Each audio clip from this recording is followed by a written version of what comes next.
Republican Max Miller is one of nearly 80 new U.S. House lawmakers in the 118th Congress, and he represents Ohio's 7th District. While most of his family growing up identified as Democrats, he told C-SPAN about how older family members and military service influenced his conservative political philosophy, and about a grandmother who once ran for Congress. It was my bubby. Explain your Republican roots. Where does it come from? It comes from my grandmother, believe it or not, and I come from a very Democrat family. I would say that 98% of my family, maybe even 99% are Democrats, and that's great. And I respect her values and opinions, but really when my grandmother ran for Congress, she changed her voter registration to Republican. And so did my grandfather at the time, Sam. And they're the ones who really instilled the conservative values within our family and the Miller family. And it was, passed on to my father, and my father passed it on to me. And I understand. These people are very particular in their language, so you have to listen carefully and don't assume anything. As important as what is said is what is left unsaid. Notice how Max says his grandmother switched to Republican. Okay, she changed from Democrat to Republican. But notice what isn't said. That she had some sort of come to Jesus moment. Okay, that's probably a bad metaphor in this case. But that she had some sort of epiphany, suddenly realized the prudence of limited constitutional government and the rectitude necessary to enable it. There isn't any sort of explanation as to why the sudden and dramatic change. This is a momentous occasion in anyone's life, but Max offers nothing. This is how you know, combined with the fact that 99% of the rest of his family are Democrats, and the inherent condescension from believing you're God's chosen people, allowing you to lie at will, that the conversion isn't sincere.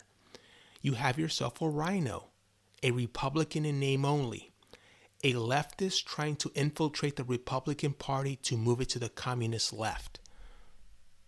And to make a long story short, in February 2016, I decided that that was no longer the best place for me or the right fit, and I went to then go work for Mr. Trump, and that's how that relationship blossomed, and I was able to then go into the White House, and really proud of the work that we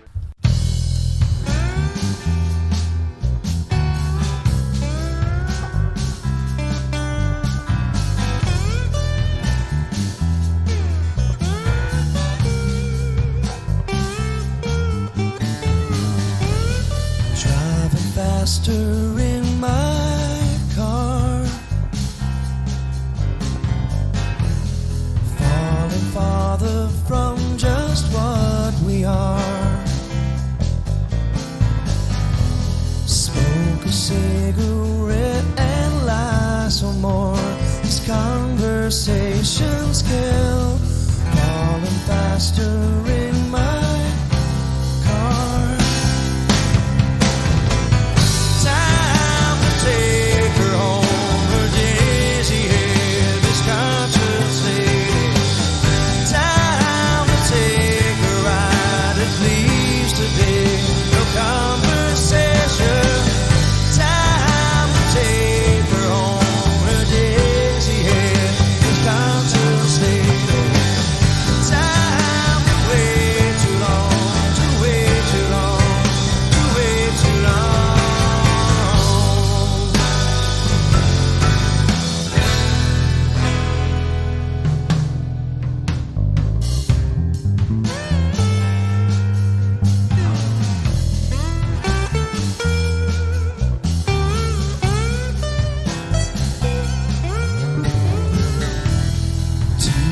Walking shoes worn thin, too much tripping and my soul's worn thin. Time to catch a ride, it leaves today. Her name is what it means. Too much walking shoes worn thin. Take her home, her dizzy head was contemplating.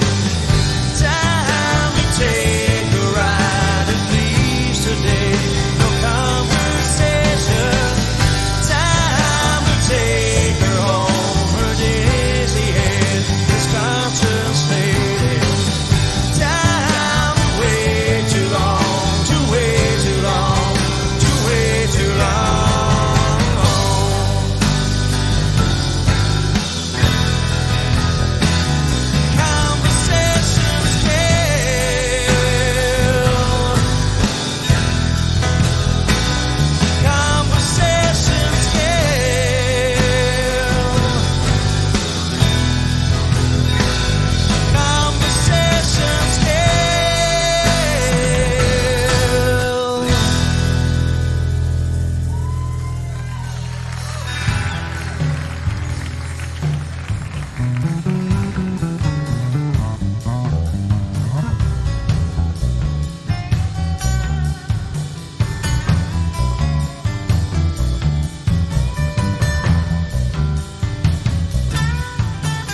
An answer. I'm a big believer that technical education and CTE should be taught at a K through 12 level. Mom goes to some of our rock shows, and for every American to go ahead for an alternative career pathway, and I believe that the American dream has been. I sort of go backstage before the encore and put on something a little bit more distorted within this reality for younger generations of what they think that is. It used to be more controversial. Sometimes my mom's just kind of like, oh, honey, that's, I don't know, a nice house, a white picket fence, and to provide for your family and a future generation. Now it's little. I don't know if you need to put that on. It says that being with me is like having a lover, a best friend, and a girlfriend. So thank you very much for that answer. answer. We go shopping and we can fit into a lot of the same clothing. What role will community and technical colleges play in AI workforce development in the short term? More for the most recently part, than we think down the pretty road. hard-rocking What about band, your recommended two-year?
We actually met at a Black Flag concert, and it turned out through the conversation, like through talking, after we figured out, you know, we both found that we were both musicians, and we found that we were both seeing the same girl at the same time, which was a really strange thing, and we kind of laughed about it. It wasn't any serious kind of relationship, you know, it was more of like, you know, I've been seeing, it's like, oh yeah, this girl I've been seeing, she lives over here. He's like, you know, so does the girl that I've been seeing. You know, so I was like, what's her name? Michelle. And it like turned out it was a strange thing. But anyway, so at the time we were both kind of, I was living with my parents, and he was kind of staying at one of his buddies' house, doing the couch tour kind of thing. So we went out to a club. We actually went out to a few clubs. We didn't want to put an ad in the paper because you get a lot of morons that way, you know, saying like, "Oh yeah, I can do this, I can do that." But we went to this small club, and there was a band playing that really sucked. But the drummer of the band hit the drums so hard that he was like playing louder than the rest of everybody else. I mean, it was a kind of stage volume kind of thing where the only thing was Mike was vocals. But the guy just was playing as loud as he could and didn't care that he was like, you know, covering up and totally overshadowing everybody else. And we were saying like, we should get this guy in our band. You know, this guy.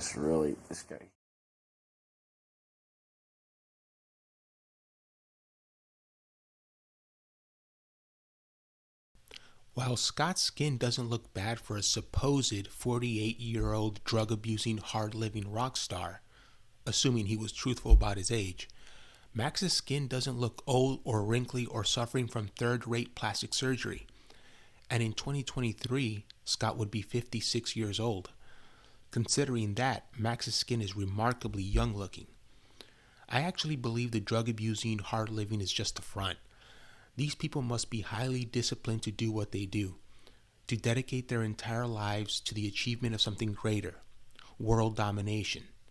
While they live for a greater purpose, the common man just lives for himself and his family, which puts us at a distinct disadvantage. You have to remember, the judeo-masonic network has access to the best doctors, therapies, and medicines that aren't available to people outside the network. And why should it be? They developed the technologies, so why should they share? On top of this, I really do believe they use therapies like plasma transfusions from young people to rejuvenate their bodies and lengthen their lives. High-level Masons hint about knowing the secrets of the great mysteries of life and immortality. Is it propaganda to lure people in, or is there any truth to it? Many, I don't know the percentage, of our elected officials are simply characters being played by actors, singers, pro athletes, and others in the public eye. Which means our government is basically a sham, a place where they enact laws that slowly squeeze our freedoms and rights out of existence like a tightening vice. They work towards our subjugation and eventual annihilation.